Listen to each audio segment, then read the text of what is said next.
আসসালামু আলাইকুম। আমি সাফান।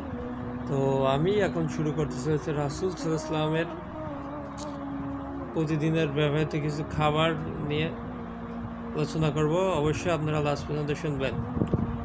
সর্বকালের সর্বশ্রেষ্ঠ মানব প্রিয় নবী হযরত মুহাম্মদ সাল্লাল্লাহু আলাইহি ওয়াসাল্লাম যেসব খাবার গ্রহণ করেছেন তা ছিল সর্বোচ্চ স্বাস্থ্যসম্মত পুষ্টিগুণে সমৃদ্ধ।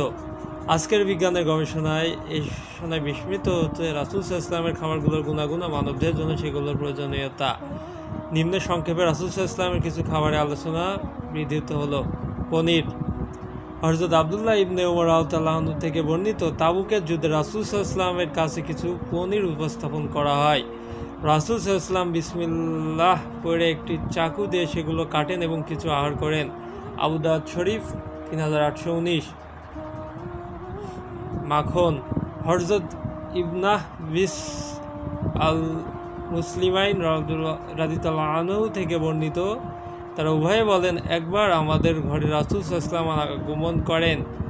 আমরা তার সম্মুখে মাখন ও খেজুর পরিবেশন করি। তিনি মাখন ও খেজুর পছন্দ করতেন। তিরমিজি শরীফ 1843। মিঠাই ও মধু। হযরত আয়েশা রাদিয়াল্লাহু আনহা থেকে বর্ণিত, তিনি বলেন, রাসূল সাল্লাল্লাহু আলাইহি ওয়াসাল্লাম মিষ্টান্ন ও মধু পছন্দ করতেন। বুখারী 5115, মুসলিম 2695।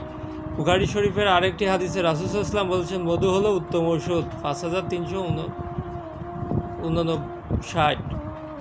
ঘি মাখা রুটি। হযরত আব্দুল্লাহ ইবনে উমর রাদিয়াল্লাহু আনহু থেকে বর্ণিত, রাসূল সাল্লাল্লাহু আলাইহি ওয়াসাল্লাম একদিন বলেন, যদি আমাদের কাছে বাদামি গমের তৈরি ও ঘিয়ে সিক্ত সাদা রুটি থাকতো তাহলে সেগুলো আহর করতাম।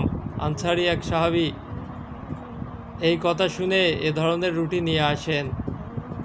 ইবনে মাজাহ শরীফ 3340। দুধ।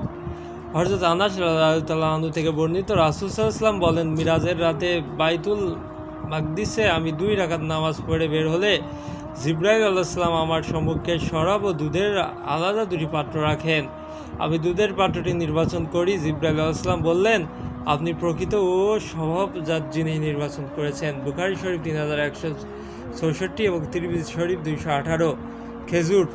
হযরত আব্দুল্লাহ ইবনে সালাম রাদিয়াল্লাহু আনহু থেকে বর্ণিত, আমি রাসূল সাল্লাল্লাহু আলাইহি ওয়াসাল্লামকে বার্লির এক টুকরো রুটির উপর একটি খেজুর রাখতে দেখেছি। তারপর বলেছেন, এটি সালুন মশলা। আবু দাউদ শরীফ 3830।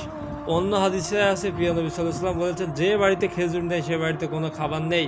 এমনকি প্রিয় নবী সাল্লাল্লাহু আলাইহি ওয়াসাল্লাম সন্তান প্রসবের পর প্রসূতি মাকেও খেজুর খাওয়ার পরামর্শ দিয়েছেন। সুবহানাল্লাহি ওয়া বিহামদিহি সুবহানাল্লাহিল আযীম। কিসমিস। ইবনে আব্বাস রাদিয়াল্লাহু আনহু থেকে বর্ণিত, তিনি বলেন, রাসূল সাল্লাল্লাহু আলাইহি ওয়াসাল্লামের জন্য কিসমিস ভিজিয়ে রাখা হতো এবং তিনি সেগুলো পান করতেন। মুসলিম। শারিদ।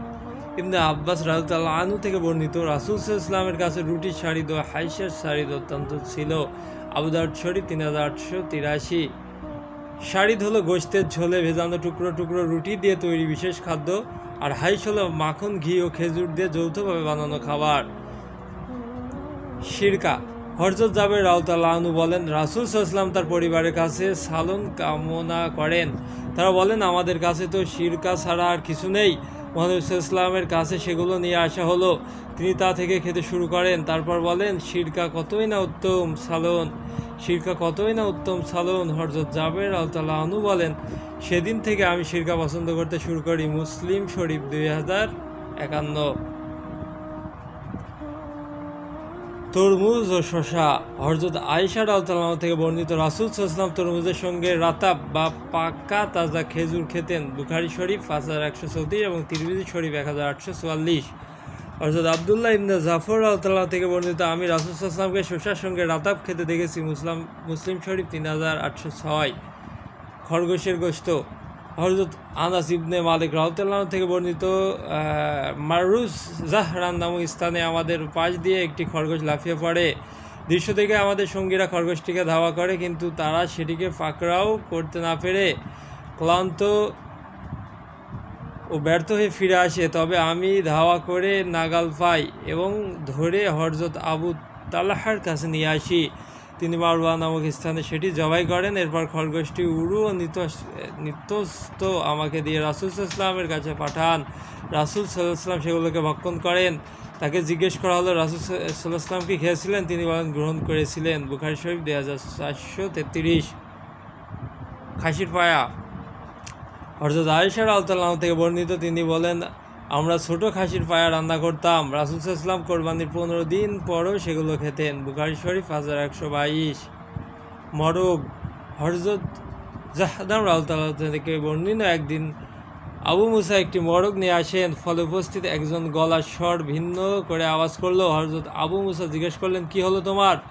লোকটি বলল, মোরগকে আমি বিভিন্ন খাবার খেতে দেখে আমার অপছন্দ হয় শপথ করেছি কোনোদিন মোরগ খাবো না। হযরত আবু মুসা তাকে বললেন, কাছে আসো, খাওয়ার অংশগ্রহণ করো, কারণ আমি রাসূল সাল্লাল্লাহু আলাইহি ওয়াসাল্লামকে মোরগ খেতে দেখেছি আর তুমি তোমার শপথ ভঙ্গের কাফারা আদায় করে দিবে। বুখারী শরীফ 5198, 4642 এবং মুসলিম শরীফ 1649। লাউ। হযরত আনাস রাদিয়াল্লাহু আনহু থেকে বর্ণিত, একবার একজন দর্জি রাসূল সাল্লাল্লাহু আলাইহি ওয়াসাল্লামকে খাবারের দাওয়াত করে। আমিও মহানবী সাল্লাল্লাহু আলাইহি ওয়াসাল্লামের সঙ্গে সেই খাবারে অংশগ্রহণ করি। রাসূল সাল্লাল্লাহু আলাইহি ওয়াসাল্লামের সামনে বার্লির রুটি এবং গোশতের টুকরাও কদু মেশানো ঝোল পরিবেশন করে। আমি দেখেছি রাসূল সাল্লাল্লাহু আলাইহি ওয়াসাল্লাম প্লেট থেকে খুঁজে খুঁজে কদু নিয়ে খাচ্ছেন, আর আমিও সেদিন থেকে কদুর প্রতি আসক্ত হয়ে উঠি। মুসলিম শরীফ 2161, বুখারী শরীফ 5064। জলপাই। রাসূল সাল্লাল্লাহু আলাইহি ওয়াসাল্লাম বলেন, তোমরা জয়তুন খাও এবং জয়তুনের তেল গায়ে মাখো, কেননা এটি একটি মোবারক বৃক্ষ থেকে তৈরি। সুনান ইবনে মাজাহ 1003, তিরমিজি শরীফ 1851। সামুদ্রিক মাছ।